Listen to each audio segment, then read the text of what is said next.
लेन परिवार की रीति के अनुसार हर युवा को वयस्क होने पर पत्नी चुनकर जागीर लेनी होती थी ताकि वंश बढ़े। वे सभी युवतियां अपराधी या अपराधियों की संतान थीं। उनमें बंदी विदेशी कन्याएं थीं, भ्रष्ट अधिकारियों की बेटियां थीं।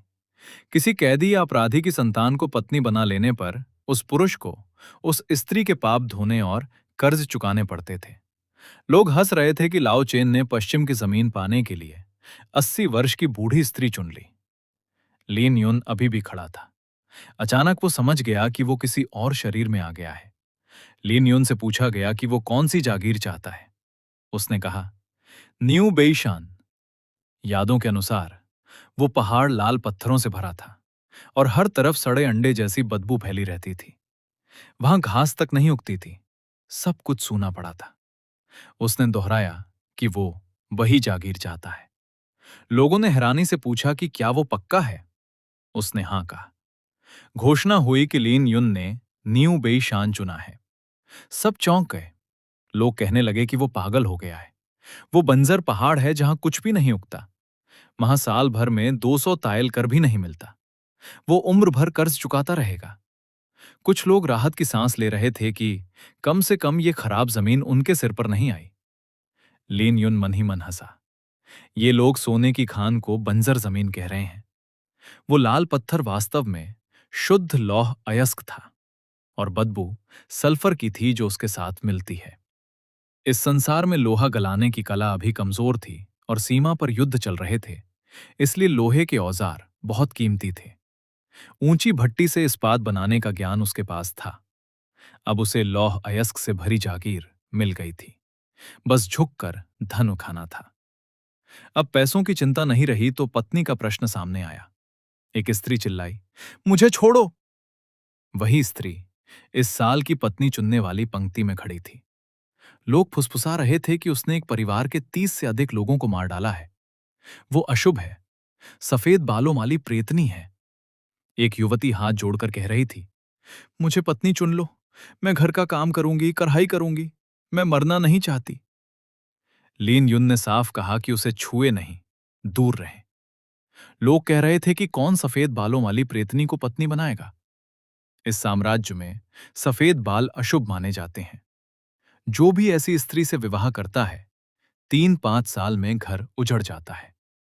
अब केवल 3 विकल्प बचे थे। एक सफेद बालों वाली युवती, रूप और शरीर दोनों उत्तम, कर्ज 3000 तायल। एक बर्बर कबीले की युवती, लंबी चौड़ी, विदेशी सौंदर्य और जंगली आकर्षण से भरी, पर कर्ज 30,000 तायल चांदी। एक युवती ने कहा, मैं मरना पसंद करूंगी पर झुकूंगी नहीं। अगर तुमने मुझे चुना तो मैं तुम्हें मार डालूंगी। किसी ने उसे डांटा। लीन युन ने ध्यान दिया कि वो युवती बहुत कमजोर लग रही है। पूरे शरीर से ठंडक और दूरी का भाव निकल रहा है। उसका कर्ज बर्बर युवती के बाद सबसे अधिक था, 20,000 तायल चांदी। लीन युन ने कहा, मैं इसे चुनता हूं। सब स्तब्ध रह गए। लोगों ने पूछा कि उसने क्या कहा। क्या वो सच में उसी स्त्री को चुन रहा है? क्या वो पागल हो गया है? पहले बंजर जमीन चुनी और अब सफेद बालों वाली प्रेतनी को पत्नी बना रहा है। क्या उसे मौत का डर नहीं? वो युवती बोली, क्या तुम सच में मुझे चुन रहे हो? लीन युन ने पूछा, तुम्हारा नाम क्या है? उसने उत्तर दिया, मेरा नाम वू यूए है। मेरा कोई उपनाम नहीं। लीन युन ने पूछा, क्या तुम मेरे कुल का नाम लेकर मेरी पत्नी बनने को तैयार हो? उसने कहा, हां। उसने फिर पूछा, तुम तैयार हो? उसने कहा, मैं तैयार हूं, धन्यवाद। फिर उसने कहा, अब से मैं अच्छी पत्नी का धर्म निभाऊंगी, तुम्हारी सेवा करूंगी, तुम्हारा ऋण चुकाऊंगी। मैं तुम्हारे लिए गाय बैल की तरह मेहनत करूंगी। लीन युन ने कहा, तुम मेरी पत्नी बन रही हो, गाय बैल नहीं। सीन एक लीन यून ने उस लड़की के सिर पर हाथ फिराया और बड़े प्यार से कहा, तुमने मेरे साथ शादी की है, मेरी गुलाम बनने के लिए नहीं। आगे से कभी ऐसा मत कहना। वह मन ही में सोचने लगा, यह तो बस एल्बिनिज्म यानी एल्बिनो बीमारी है। पर इस दुनिया के अज्ञानी लोगों ने इसे सफेद बालों वाली चुड़ैल समझ लिया। एक मासूम खूबसूरत लड़की को पूरे परिवार की मौत का गुनहगार ठहराकर इस हद तक जलील किया गया कि वह खुद को इतना नीचा समझने लगी। उसी वक्त सभापति की आवाज गूंजी, पत्नी चुनने की प्रक्रिया समाप्त होती है। बाकी बची दो लड़कियों की तरफ इशारा करते हुए लोग आपस में फुसफुसाने लगे। इन दोनों को कोई नहीं चुन सका, अब तो इन्हें सीधे फांसी के फंदे पर लटका दिया जाएगा। हाँ, उस कबीलाई लड़की को जिंदा छोड़ना वैसे भी खतरनाक था, उसे जल्द से जल्द मार देना ही अक्लमंदी है। अफसोस की बात है, दोनों ही कितनी हसीन हैं। इतनी ही हसीन लगती हैं तो तुम क्यों नहीं चुन लेते? कौन इतनी भारी उधारी अपने सिर लेगा? और फिर मैं लिन यून जैसा बेवकूफ थोड़े ही हूं जो अपनी जान जोखिम में डालूं। नियम के मुताबिक अगर वे किसी शाही खून के वारिस से शादी कर लेती तो उनके गुनाह माफ हो सकते थे, लेकिन उनके नसीब में यह नहीं लिखा था। जल्लाद उनकी तरफ बढ़ने लगा। तभी लिन यून की दहाड़ गूंजी, रुको, ये दोनों लड़कियां मुझे चाहिए। पूरा हॉल सन्नाटे में डूब गया। क्या क्या मैंने गलत सुना? पूर्वजों की कसम, यह लड़का तो पूरी तरह पागल हो चुका है। लिन यून ने घुटने टेक कर कहा, हे पूर्वजों, मैं लिन यून इन दोनों को अपनी छोटी बीवियों के रूप में स्वीकार करने के लिए तैयार हूं। सभापति गुस्से से लाल हो गए। लिन यून, बकवास बंद करो। भीड़ में से आवाजें आने लगीं। लगता है लिन यून अब सब कुछ बर्बाद करने पर उतर आया है। इसे लगता होगा कि जब कर्ज इतना ज्यादा है तो थोड़ा और सही। लिन यून ने अडिग होकर कहा, मैं कोई नियम नहीं तोड़ रहा।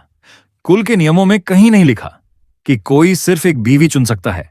एक शाही वारिस होने के नाते मुझे एक मुख्य पत्नी, दो छोटी बीवियों और 4 उपपत्नियों का हक है। मेरा यह फैसला कानून और कुल के रिवाज दोनों के मुताबिक है। सभापति ने कड़क आवाज में पूछा, तुम जानते भी हो कि इन तीनों को चुनकर तुम अपने सिर कितना बड़ा बोझ ले रहे हो? इनके सारे पाप और कर्ज तुम्हारे सिर आ जाएंगे। लिन यून ने गर्व से कहा, इनके सारे गुनाह और कर्ज मैं चुकाऊंगा। तुम किस चीज से चुकाओगे? हम तुम पर भरोसा कैसे करें?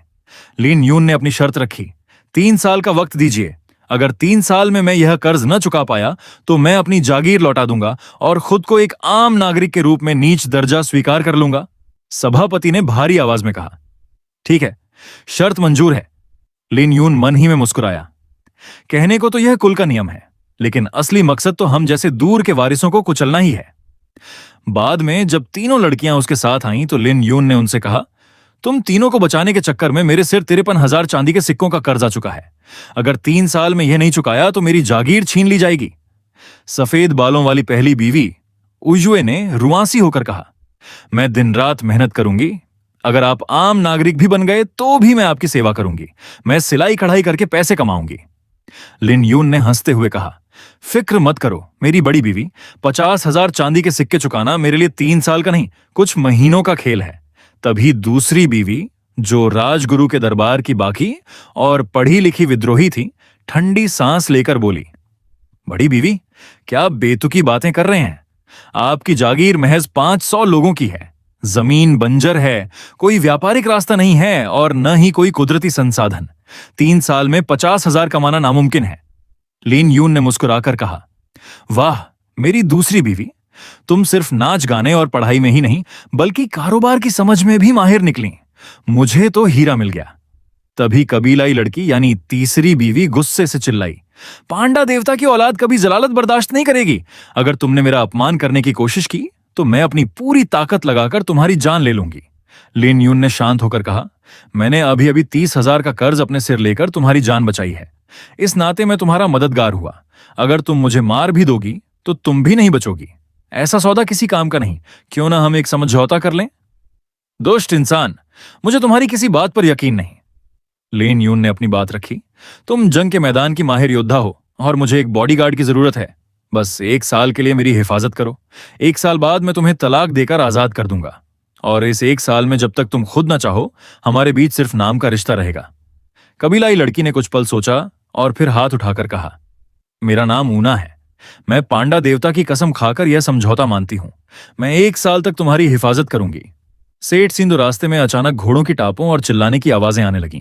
सिपाही ने कहा, मालिक घबराइए मत, ये बस कुछ लुटेरे हैं, हम आपकी हिफाजत करेंगे। लिन यून ने देखा कि लुटेरे गांव की तरफ बढ़ रहे हैं। उसने तुरंत हुक्म दिया, हमें आधे घंटे के अंदर गांव पहुंचना होगा। जो रुका वह अंजाम भुगतेगा। गांव में कोहराम मचा हुआ था। डाकू चिल्ला रहे थे, भागने की कोशिश मत करो, जो भागेगा उसे सबसे पहले काट डालूंगा। गांव का बूढ़ा मुखिया गिड़गिड़ाया, सरदार, आप पिछले हफ्ते ही आए थे और हमारा सारा राशन पानी छीन कर ले गए थे, इस बार बख्श दीजिए। डाकू के सरदार ने लात मारते हुए कहा, बूढ़े, मैं भी हुक्म का गुलाम हूं। तुम्हारी किस्मत ही खराब है कि तुम्हारा नया लिंगझू मालिक आ रहा है।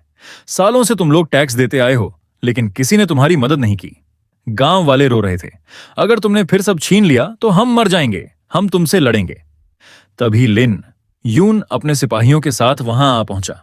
डाकुओं का सरदार चौंक गया, ये कौन है? क्या सरकारी सिपाही? लिन यून को देखकर सरदार ने पैंतरा बदला, ओ, तो आप इस जगह के नए मालिक हैं। आज आपका पहला दिन है, इसलिए हम ज्यादा झंझट नहीं चाहते, हम चलते हैं। लिन यून ने कड़क आवाज में कहा, तुम लोग मेरी जागीर को क्या समझते हो? जब मर्जी आए लूट लो और जब मर्जी आए चले जाओ। सरदार का चेहरा बिगड़ा, ज्यादा होशियारी मत दिखाओ। लिन यून ने गांव के मुखिया से पूछा, बाबा बताइए, इन्होंने आपके साथ क्या क्या किया है? मुखिया ने कांपते हुए कहा, साहब, आपने इन्हें भगा दिया, यही हमारे लिए बहुत है, आप इनसे पंगा मत लीजिए। डाकू का सरदार हंसा, देखा मालिक, ये लोग खुद ही मामला खत्म करना चाहते हैं, अब हम जाएं? लिन यून की आंखें गुस्से से लाल हो गईं। उसने सिपाही से भाला छीना और चिल्लाया, इन सब हरामजादों को मार डालो, सिर्फ इस सरदार को जिंदा छोड़ो। पालक झपकते ही लिन यून ने भाले से डाकुओं का सफाया कर दिया। सरदार खौफ से कांपते हुए घुटनों पर गिर पड़ा, मालिक, मेरी जान बख्श दीजिए। लिन यून ने भाला उसकी गर्दन पर टिकाया और कहा, जानते हो मैंने तुम्हें जिंदा क्यों छोड़ा? मालिक, दया कीजिए। लिन यून ने कड़क कर कहा, जिंदा बचकर अपने बड़े राजा के पास जाओ और कह दो, अगर दोबारा न्यूबाई गांव की तरफ आंख उठाकर भी देखा तो गर्दन धड़ से अलग कर दी जाएगी। सरदार जान बचाकर भाग निकला। ऊना ने हैरान होकर पूछा, तुमने उसे क्यों जाने दिया? कल वह पूरी फौज लेकर हमला कर देगा। कैसा हीरो बन रहा है ये? भाग जाओ यहां से, तुम जैसे मालिक को हम जिंदा ही नहीं छोड़ेंगे। इस फसाद की वजह से अब हमारे बचने का आखिरी रास्ता भी बंद हो गया। मार डालो इन सबको, तुम लोग कभी खुश नहीं रहोगे। गांव वालों का गुस्सा बढ़ता देख लिन यून का सिपाही तलवार निकालकर करचा, नीच गांव वालों, तुम्हारी ये हिम्मत कि तुम शाही खानदान के वारिस को गाली दो, तुम्हारी सजा सिर्फ मौत है। लिन यून ने तुरंत अपने सिपाही को रोका और कहा, रुक जाओ, मेरी जागीर में ये सब लोग मेरे बच्चों की तरह शोल्ड है। सिपाही ने सिर झुकाया, जैसा आपका हुक्म मालिक, हम वापस जाकर रिपोर्ट देते हैं। सिपाहियों के जाने के बाद लिन यून गांव वालों की तरफ मुड़ा और नरमी से बोला, मैं जानता हूं कि आप लोगों के दिलों में मेरे लिन परिवार के लिए बहुत गुस्सा और नफरत है। यह सच है कि पहले लिन परिवार ने इस गांव की हिफाजत करने की अपनी जिम्मेदारी नहीं निभाई, लेकिन आज के बाद से न्यूबई गांव पर कभी कोई आंच नहीं आने दी जाएगी। एक बूढ़ा गांव माला आगे आया और अविश्वास से बोला, क्या यह सच है? हम आपकी बात पर यकीन कैसे करें? अभी तो आप मीठी मीठी बातें कर रहे हैं, लेकिन जैसे ही टैक्स वसूल कर चले जाएंगे, वो डाकू फिर से हमें परेशान करने आ जाएंगे। लिन यून मुस्कुराया, किसने कहा कि मैं टैक्स लेकर चला जाऊंगा? क्या आपने देखा नहीं कि मैं अपनी तीनों बीवियों को भी साथ लाया हूं? आज से मैं आप लोगों के साथ यहीं रहूंगा और हर सुख दुख में साथ निभाऊंगा। गांव वालों के चेहरों पर हैरानी और उम्मीद की किरण दिखाई देने लगी। बूढ़ा मुखिया आगे आया, लिन मालिक, क्या आप सच में न्यूबई गांव में ही बसने का इरादा रखते हैं? बिल्कुल, वरना मैं इतनी बड़ी मुसीबत अपने सिर क्यों लेता? मुखिया ने आह भरी, लेकिन ये गांव तो इतना गरीब है कि लिन परिवार ने सालों पहले इसे अपने हाल पर छोड़ दिया था। फिर आप क्यों अपनी जिंदगी बर्बाद कर रहे हैं? क्या आप यहां के रास्ते और पहाड़ों के बारे में कुछ जानते हैं? लिन यून ने कहा, मैं तो पहली बार आया हूं, लेकिन क्या आप इस न्यूबई पहाड़ी के चप्पे चप्पे से वाकिफ हैं? मुखिया ने गर्व से कहा, जी हां, मैं बचपन से इसी पहाड़ी पर बड़ा हुआ हूं। यहां का एक एक पत्थर और रास्ता मेरी उंगलियों पर है। लिन यून ने कहा, बहुत बढ़िया, तो कल सुबह आप मेरे साथ न्यूबई पहाड़ी चलेंगे। मुखिया हैरत से बोला, न्यूबई पहाड़ी? उस बंजर जगह पर जाने का क्या फायदा? वहां तो सिवाय पत्थरों और सड़े अंडों की बदबू के कुछ भी नहीं है। लिन मालिक, आप वहां जाकर क्या करेंगे? लिन यून ने रहस्यमयी मुस्कान के साथ कहा, मैं बस वहां के पत्थरों को देखना चाहता हूं। सीन 2 रात हो चुकी थी। लिन यून अपने टूटे फूटे नए घर में अपनी तीनों बीवियों के साथ बैठा था। उसने कमरे का जायजा लिया और बोला, माना कि ये घर थोड़ा पुराना और खस्ता हाल है, लेकिन आखिरकार अब हमारे पास सिर छिपाने की जगह तो है। मैं जानता हूं कि तुम तीनों की अपनी अपनी दुख भरी कहानी है, और सच कहूं तो मेरी भी किस्मत कुछ खास अच्छी नहीं रही। लेकिन जब अब हम एक ही छत के नीचे आ चुके हैं, तो हमें पुरानी बातें भूलकर एक साथ मिलकर अपने घर को संवारना होगा। पहली बीवी उयुए ने मासूमियत से कहा, स्वामी, आप मेरे जीवन दाता हैं और मेरे पति हैं। भले ही मेरे पास येवान अछिंग और ऊना जैसी समझदारी या ताकत नहीं है, लेकिन मैं घर संभालने में कोई कसर नहीं छोड़ूंगी। तभी दूसरी बीवी येवान अछिंग ने ठंडे लहजे में पूछा, क्या आप बता सकते हैं कि आपने इस बंजर न्यूबई पहाड़ी को ही क्यों चुना? आपने 3 साल में हमारा सारा कर्ज चुकाने का दावा किया था, उसका आधार क्या है? उयुए ने बीच में टोकते हुए कहा, तुम स्वामी से इस लहजे में बात कैसे कर सकती हो? तुम सिर्फ उनकी छोटी बीवी हो। येवान अछिंग ने घूर कर देखा तो उयुए बोली, घर के कायदों के हिसाब से मैं मुख्य पत्नी हूं। भले ही तुम और मैं दोनों छोटी बीवियां हैं, लेकिन मेरा दर्जा तुमसे बड़ा है। चाहे तुम कबीले की हो या इंसान, तुम्हें तमीज से पेश आना चाहिए। तीसरी बीवी ऊना गुस्से में खड़ी हो गई। तुम मुझे तमीज सिखाओगी? लीन यून ने हाथ उठाकर चिल्लाया, बस बहुत हो गया। आज के बाद इस घर में कोई झगड़ा नहीं होगा। ऊना, तुम जाओ और आराम करो। ऊना गुस्से में पैर पटकती हुई अपने कमरे में चली गई। येवान चिंग ने फिर पूछा, अब तो बताइए, आपने इस बंजर जमीन को क्यों चुना? लीन यून ने मुस्कुराकर कहा, यह न्यूबई पहाड़ी कोई गरीब या बंजर जगह नहीं है, बल्कि यह तो खजाने से भरी पड़ी है। वक्त आने पर तुम्हें खुद समझ आ जाएगा। आपने इतना सब बोल दिया, पर काम की एक बात नहीं बताई। येवान चिंग चिढ़कर बोली। लीन यून ने जम्हाई ली, रात बहुत हो चुकी है, अब सोने का वक्त है। दिन भर के सफर से मेरी कमर टूट रही है। येवान छिंग वहां से चली गई। लीन यून ने मन ही में सोचा, ये येवान छिंग सच में सख्त मिजाज की है, लेकिन है बहुत अक्लमंद। आखिर सम्राट के दरबार की सलाहकार जो रह चुकी है। उयुए ने शर्माते हुए कहा, स्वामी, बिस्तर लग चुका है। मैं आपकी मुख्य पत्नी हूं, इसलिए मुझे आपके साथ सोना चाहिए। आप झिझकिए मत। लीन यून थोड़ा हिचकिचाया, तुम सो जाओ, मुझे ऊना से कुछ जरूरी बात करनी है। उयुए का चेहरा उतर गया। क्या आप भी मुझे नापसंद करते हैं? मैं जानती हूं मुझ में कोई हुनर नहीं है और मेरा रंग रूप भी अजीब है। लीन यून ने तुरंत उसके कंधे पकड़े। बिल्कुल नहीं, तुम मेरी कानूनी बीवी हो। मैं तुमसे नफरत क्यों करूंगा? बस मुझे ऊना से सुरक्षा के सिलसिले में बात करनी है। तुम इंतजार करो, मैं अभी आता हूं। लीन यून बाहर निकला। ऊना बाहर ही उसका इंतजार कर रही थी। उसने लीन यून को देखकर कहा, मुझे मालूम था कि तुम आओगे। तुमने दिन में उस डाकू सरदार को जानबूझकर छोड़ा था ना?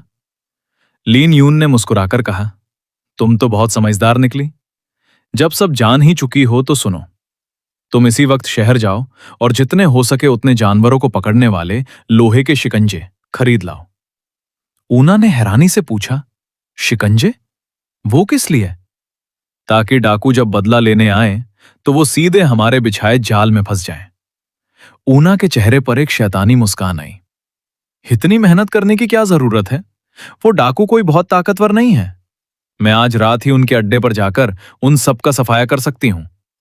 लीन यून ने सिर हिलाया, नहीं, हमें सिर्फ डाकुओं को डंडी मारना, बल्कि गांव वालों के दिल में अपना भरोसा भी कायम करना है। जब वो अपनी आंखों से डाकुओं को हारते देखेंगे, तब उन्हें मुझ पर यकीन होगा। ऊना मुस्कुराई, तुम तो बड़े चालाक निकले। अगली सुबह गांव में अचानक चीख पुकार मच गई। डाकू आ गए, उठो सब, वो खूंखार डाकू आ गए हैं। घर के अंदर उयुए घबरा गई, लेकिन लिन यून बिल्कुल शांत था। उसने बिस्तर के नीचे से मिट्टी का एक बड़ा मटका निकाला। उयुए ने पूछा, स्वामी, इस मटके में क्या है?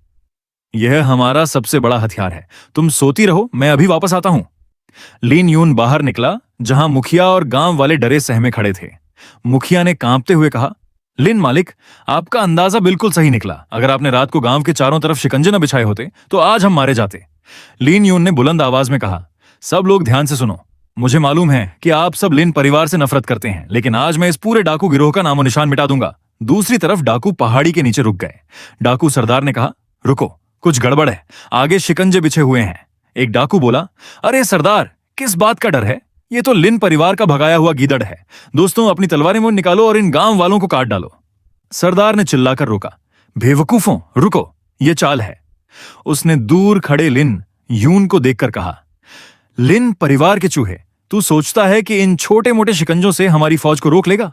गांव वाले डरकर हथियार उठाने लगे। अब तो जो होगा देखा जाएगा, मारो इन डाकुओं को। मुखिया ने मायूस होकर कहा, मैंने कहा था ना कि शिकंजे किसी काम के नहीं हैं। डाकू अंधे थोड़े ही हैं जो इनमें फंस जाएंगे। लिन यून ने शांत रहकर कहा, घबराओ मत मुखिया जी, मुझे अपना मशाल, आग का गोला दीजिए। मशाल? आप आग का क्या करेंगे? लिन यून ने मिट्टी का मटका हवा में उठाया और गांव वालों से चिल्लाकर कहा, इस मटके में भरा गोला बारूद इन डाकुओं के बीचों बीच फेंक दो। लिन यून ने हाथ में जलती हुई मशाल ली और मिट्टी का मटका जोर से डाकुओं के झुंड की तरफ फेंक दिया। धमाके की जोरदार आवाज हुई और आग का शोला भड़क उठा। डाकुओं में अफरा तफरी मच गई। चीख पुकार के बीच कई डाकू वहीं ढेर हो गए। मंजर देखते ही बनता था। डाकू सरदार की आंखों में खौफ तैर गया। यह क्या था? सिर्फ 20-25 बंदे बचे हैं, भागो। गांव वाले खुशी से झूम उठे। वाह, लिन मालिक तो बहुत जबरदस्त निकले। डाकुओं का इतना बड़ा नुकसान हुआ है, अब हमें इनसे डरने की कोई जरूरत नहीं है। बूढ़ा मुखिया लिन यून के आगे हाथ जोड़कर घुटनों के बल गिर पड़ा। लिन मालिक, आप तो हमारे रक्षक हैं, हमारे मसीहा हैं। लिन यून ने तुरंत मुखिया को संभाला और उठाया। बाबा, ऐसा मत कीजिए, यह तो मेरा फर्ज था। मैं वादा करता हूं कि अब से आप सब एक सुकून और खुशहाल जिंदगी जिएंगे। मुखिया की आंखों में आंसू आ गए। आप जैसा मालिक पाकर हमारा गांव धन्य हो गया। तभी बगल में खड़ी ऊना ने अपनी तलवार निकाली और लिन यून से बोली, अभी जंग खत्म नहीं हुई है, इतनी जल्दी खुश मत हो। बचे हुए डाकुओं को मैं संभालती हूं। लिन यून ने मुस्कुराकर कहा, ठीक है, बाकी बचे हुओं का हिसाब तुम ही पूरा करो। ऊना ने अपनी भारी तलवार लहराई और डाकुओं की तरफ झपट पड़ी। डाकू सरदार घबराकर चिल्लाया, सब मिलकर उस औरत पर हमला करो, मार डालो उसे। लेकिन कोई डाकू आगे बढ़ने की हिम्मत नहीं कर सका। तभी सरदार की नजर अपने ही आदमी वांगवू पर पड़ी। वह शक से चिल्लाया, वांगवू, तूने इस लिन परिवार के लड़के से साठ गांठ कर ली है ना? तूने ही हमें इस जाल में फंसाया है। वांगवू रोते हुए हाथ जोड़ने लगा, सरदार, कसम भगवान की, मैंने कोई गद्दारी नहीं की। ये लिन यून चाल चल रहा है। लिन यून ने दूर से ही जोर से आवाज दी, वांगवू, तुमने बहुत बढ़िया काम किया। तुमने खबर देकर हमारी बड़ी मदद की, इसलिए मैं तुम्हारी जान बख्शता हूं। तुरंत पीछे हट जाओ। यह सुनते ही डाकू सरदार का गुस्सा 7वें आसमान पर पहुंच गया। कमीने, तूने सच में गद्दारी की है। कल भी तू अकेले जिंदा बचकर आया था। वांगवू गिड़गिड़ाया, सरदार, ये झूठ बोल रहा है। यह हमें आपस में लड़ाना चाहता है। पर सरदार ने एक न सुनी। उसने वांगवू पर तलवार चला दी और चिल्लाया, इस गद्दार को मार डालो। लिन यून यह सब देखकर मन ही मन हंसा। उसकी चाल पूरी तरह कामयाब हो चुकी थी। उधर ऊना डाकुओं के सरदार के सामने जा खड़ी हुई। सरदार ने ऊना के हुस्न और उसकी जंग लड़ने की काबिलियत को देखा तो बोला, सुंदरी, तुम इस कमजोर लड़के के साथ रहकर अपनी ताकत क्यों बर्बाद कर रही हो? मेरे साथ आ जाओ, तुम्हें रानी बनाकर रखूंगा। ऊना ने नफरत से घूरते हुए कहा, तुझ जैसे मामूली लुटेरे की इतनी हिम्मत? तेरी औकात नहीं है मुझसे बात करने की। सरदार गुस्से में गरजा, तो फिर मरने के लिए तैयार हो जा। सरदार ने अपनी पूरी ताकत से हमला किया, लेकिन ऊना के सामने उसकी एक न चली। ऊना ने कुछ ही वार में सरदार को जमीन पर पटक दिया और उसकी गर्दन पर तलवार रख दी। बाकी बचे डाकू खौफ से कांपते हुए घुटनों पर गिर पड़े।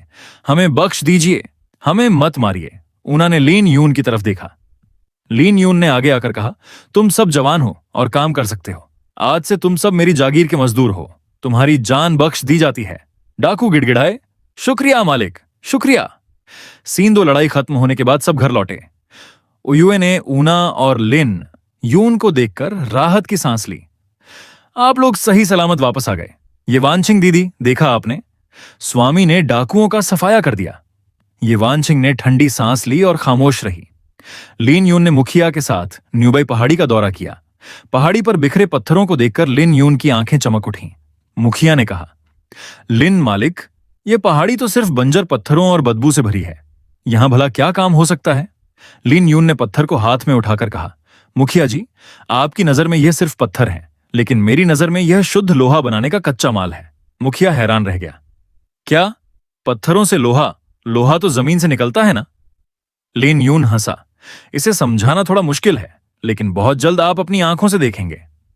उसने पत्थरों को करीब से सूंघा और मन ही मन कहा, बिल्कुल सही, ये लाल लोहा हेमेटाइट और गंधक सल्फर ही है। प्राचीन काल के लोगों को इसकी समझ नहीं है, इसलिए वे इसे बेकार समझते हैं। जब लिन यून गांव में वापस आया तो गांव वाले उसके पास तरह तरह के सामान लेकर आ गए। एक बूढ़ी औरत ने टोकरी आगे की। लिन मालिक, आपने हमारे गांव को डाकुओं से बचाया है। हमारे पास देने के लिए ज्यादा कुछ नहीं है, बस ये थोड़ी सूखी मछली और कुछ अंडे हैं, इन्हें कबूल कीजिए।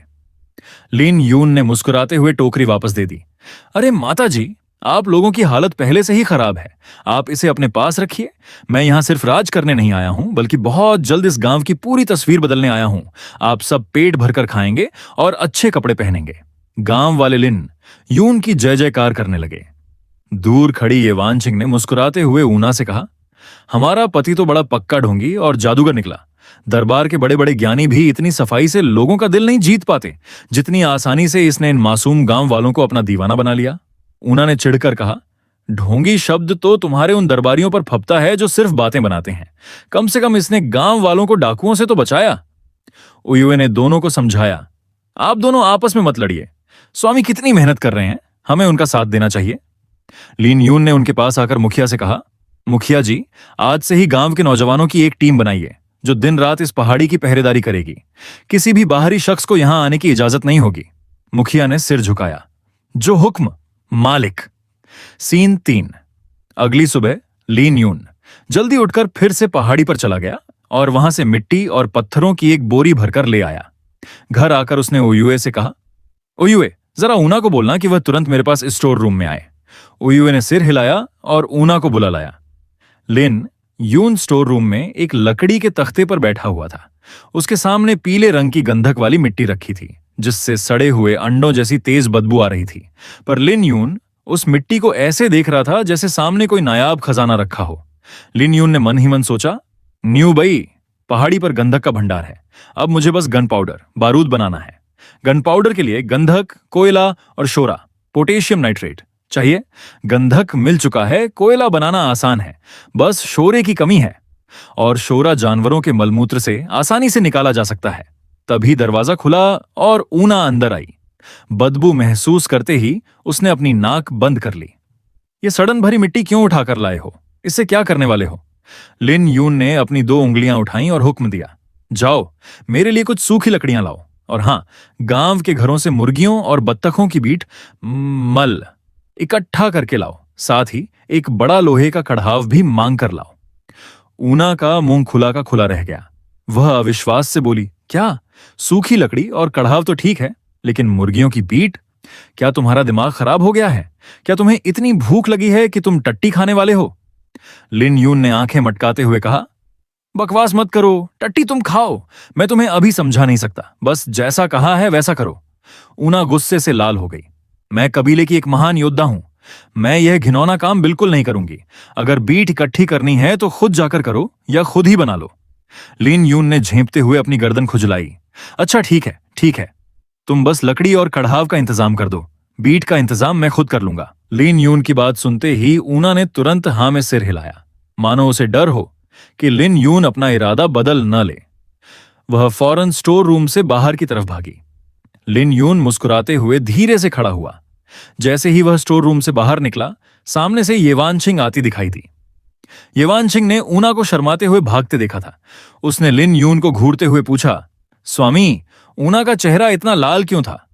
क्या आपने स्टोर रूम में उसके साथ कोई बेशर्मी वाली हरकत की है? येवानशिंग एक पढ़े लिखे घराने की लड़की थी, इसलिए वह खुलकर नहीं बोल सकी। पर सख्त मिजाज ऊना को इस तरह शर्माते देखकर उसे शक हो गया था। लिन यून ने झेंपते हुए अपना सिर खुजलाया। बेशर्मी वाली हरकत? अरे ये तो स्टोर रूम है, क्या मैं तुम्हें इतना घटिया इंसान लगता हूं?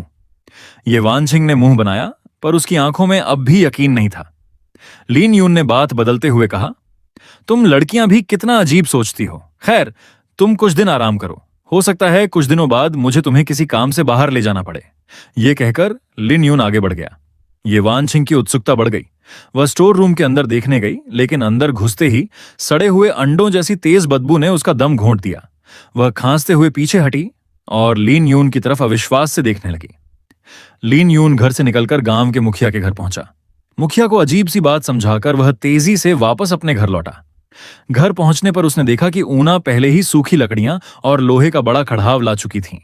पहली बीवी उयुए तुरंत आगे आई और चिंता से बोली, स्वामी, ऊना ने बताया कि आपको मुर्गियों और बत्तखों की बीट चाहिए। आप आखिर करने क्या वाले हैं?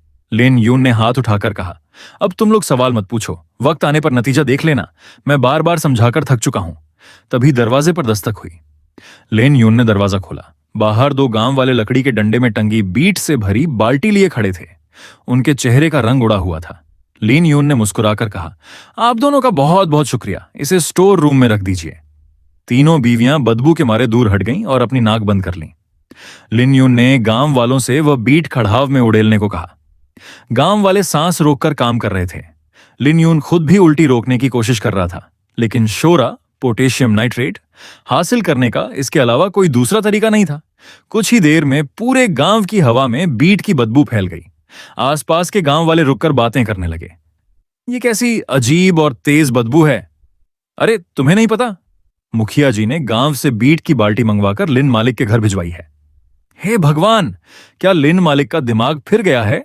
क्या उनका खाने का स्वाद इतना अजीब है? बदबू इतनी बढ़ गई कि गांव वाले वहां रुक न सके और भाग खड़े हुए। लगभग 3-4 घंटे तक कढ़ाव में उसे पकाने के बाद आखिरकार वह मुश्किल काम पूरा हुआ। लिन यून ने पहले से तैयार बांस की नलियों में कढ़ाव के नीचे जमा सफेद शोरा खुरचकर भर लिया। काम खत्म करके जब वह स्टोर रूम से बाहर निकला और ताजी हवा में गहरी सांस ली, तो उसका यह हाल देखकर तीनों बीवियां अपनी हंसी रोकने की कोशिश करने लगीं। ये वानशिंग तुरंत पीछे हटी। आप कृपया मुझसे दूर ही रहिए। ऊना और उयुए भी पीछे हट गईं। लिन यून ने आंखें मटकाते हुए सोचा कि आज तो तीनों बीवियां एक बात पर राजी हो गईं। तभी गांव का बूढ़ा मुखिया आगे आया। लिन मालिक, आपने इतनी मेहनत और बदबू झेलकर यह क्या बनाया है? लिन यून ने रहस्यमयी अंदाज में कहा, सबको उत्सुकता है तो चलिए अब राज खोल ही देता हूं। उसने जमीन से एक साधारण पत्थर उठाया, फिर एक खाली बांस की नली में गंधक, कोयले का पाउडर और नया बना शोरा भरकर अच्छी तरह मिलाया। ये वानशिंग और ऊना अपनी उत्सुकता रोक नहीं पा रही थीं और बिना पलक झपकाए लिन यून के हाथों को देख रही थीं। लिन यून ने एक गहरी सांस ली। आप लोग जानना चाहते थे ना कि दोपहर भर की मेहनत का क्या फल मिला? तो देखिए। ये कहते ही उसने अपनी मशाल से बांस की नली में लगी बत्ती को आग लगाई। बत्ती से चिंगारियां छूटने लगीं।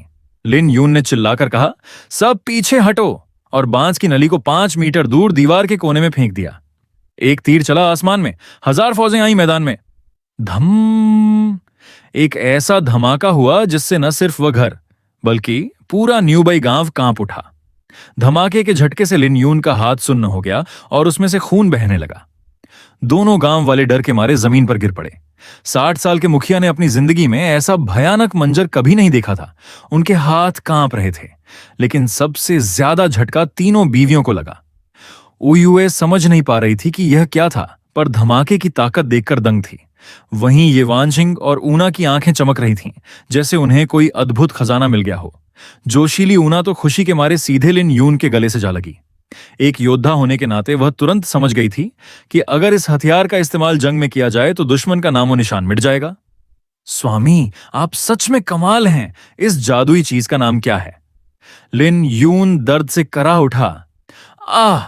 ऊना, नीचे उतरो, मेरा दायां हाथ टूट गया है। ऊना ने तुरंत देखा कि लिन यून की कलाई से खून बह रहा है। वह घबराकर पीछे हटी। उयुए और ये वानशिंग भी दौड़कर पास आईं। उयुए ने अपना रूमाल निकालकर लिन यून का खून पोंछना शुरू किया। स्वामी, आप ठीक तो हैं? लिन यून ने दर्द भरी मुस्कान के साथ कहा, शायद कलाई का जोड़ खिसक गया है, मामूली चोट है। क्यों, अब तुम दोनों को मुझसे बदबू नहीं आ रही? दोनों लड़कियों के गाल शर्म से लाल हो गए। ये वानशिंग ने गंभीर होकर पूछा, स्वामी, क्या यह धमाका करने वाली चीज सच में आपने खुद बनाई है? लिन यून ने मजाक के अंदाज में कहा, क्यों, क्या तुमने किसी और को ऐसा करते देखा है? मेरा वह मतलब नहीं था। आप मुझे सच बताइए, यह क्या चीज है और इसमें इतनी ताकत कहां से आई? लिन यून ने उसकी उत्सुकता देखकर कहा, यह एक बड़ा खजाना है, तुम्हें पसंद आया? ये वानशिंग ने सोच में डूबकर कहा, जहां तक मुझे पता है आप राजा के 36 बेटों में से सबसे कम पढ़ने लिखने वाले शहजादे थे। आपको यह सब बनाने का तरीका कहां से मालूम हुआ? लिन यून ने मन ही मन ये वानशिंग की तेज बुद्धि की दाद दी। उसने बात संभालते हुए कहा, ठीक है, इसे ब्लैक गन पाउडर, काला बारूद कहते हैं। यह फार्मूला मुझे इत्तेफाक से मिला था। अब क्या मैं पहले अपने जख्म पर पट्टी बांध लूं, फिर तुम्हें पूरी कहानी सुनाऊं? ओयुए ने तुरंत येवांशिंग को टोका। येवांशिंग दीदी, अब इतने सवाल मत पूछो। क्या तुम्हें दिख नहीं रहा कि स्वामी जख्मी हैं?